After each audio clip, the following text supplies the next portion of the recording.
সাত সকালে বনগাঁ হসপিটাল কালীবাড়ি এলাকায় ভয়াবহ দুর্ঘটনা। নিয়ন্ত্রণ হারিয়ে চার চাকার ধাক্কায় জখম দুই।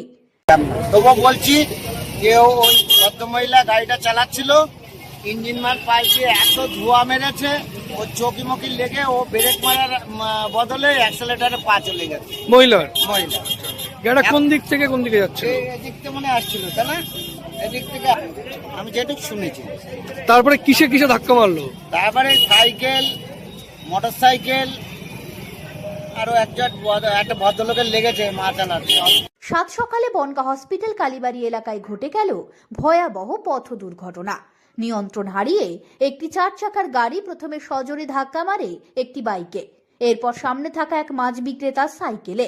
ধাক্কার তীব্রতায় গাড়িটি রাস্তার পাশে থাকা একটি এটিএম এর সামনে গিয়ে ঢুকে পড়ে।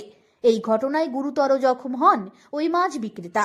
গাড়ি চালাচ্ছিলেন যে মহিলা, তিনিও আহত হয়েছেন।